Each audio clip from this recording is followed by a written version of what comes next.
La question s'adresse à Monsieur le ministre des Outre-mer.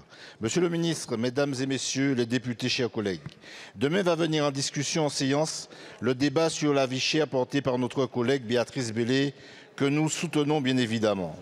Il y sera question de la transparence sur les marges des distributeurs qui sont les premiers responsables, quoi qu'ils voudraient nous faire croire, de cette situation délétère qui appauvrit nos concitoyennes et concitoyens des 10 Outre-mer.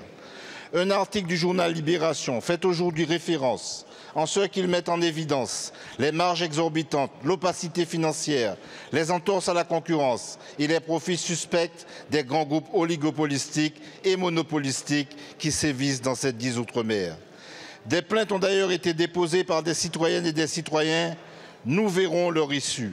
Et nous verrons bien si les auteurs de ces délits resteront une fois de plus impunis pendant que le leader et des militants du mouvement social contre la vie chère en Martinique resteront, eux, en prison. Nous verrons ainsi jusqu'où l'État avance en complicité contre les peuples des 10 Outre-mer pour sauver une économie de comptoir qui perdure depuis plus d'un siècle. Bref, pour sauver les formes d'une colonialité qui devient insupportable à nos peuples. Et j'entends ici ou là certains collègues pousser des hauts cris d'orfraie lorsque l'on parle de colonialité. Mes chers collègues, sachez que c'est malheureusement notre triste réalité. À l'instar d'Aimé Césaire, nous disons qu'il faut de la justice.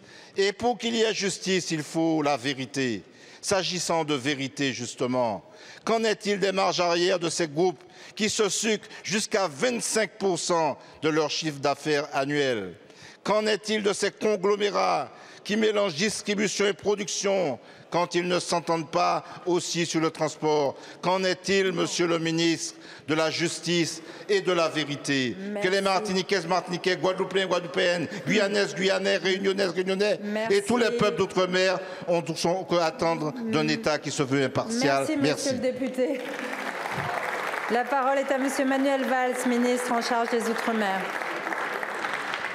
Madame la Présidente, Monsieur le député Marcellin Nadeau, le gouvernement prend très au sérieux vos préoccupations légitimes qui sont celles, vous venez de le rappeler, de nos concitoyens confrontés au fléau de la vie chère en Martinique et plus largement dans la plupart des territoires ultramarins.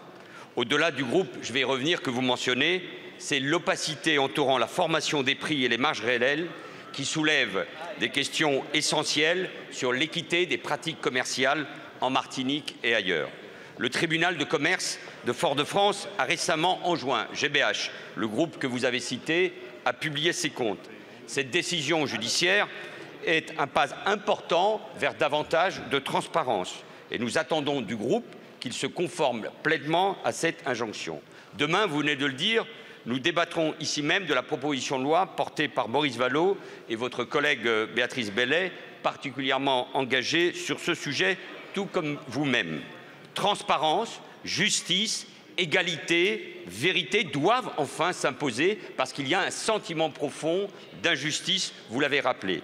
Il y a des grands groupes très performants, voire un grand groupe très performant, qui joue souvent un rôle d'étouffement de l'économie et du pouvoir d'achat, basé sur de multiples prises de marché sur le plan géographique, presque partout dans les Outre-mer, comme sur les secteurs automobile, agriculture, béton, alimentation.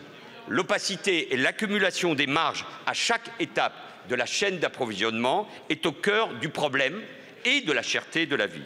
L'État, et je sais qu'il y a beaucoup de doutes, qu'il y a beaucoup de contestations, doit enfin jouer pleinement son rôle protecteur. Et nous devons veiller, bien sûr, à la mise en œuvre effective du protocole signé il y a quelques mois en Martinique, mais il faudra aller beaucoup plus loin pour établir une juste concurrence au profit de l'ensemble de nos concitoyens. Je veux vous dire, monsieur le député, qu'il y a une très grande urgence et que je m'engagerai totalement avec vous, avec les forces économiques et sociales de vos territoires pour cela. Merci beaucoup, monsieur le ministre. La parole est à monsieur Maxime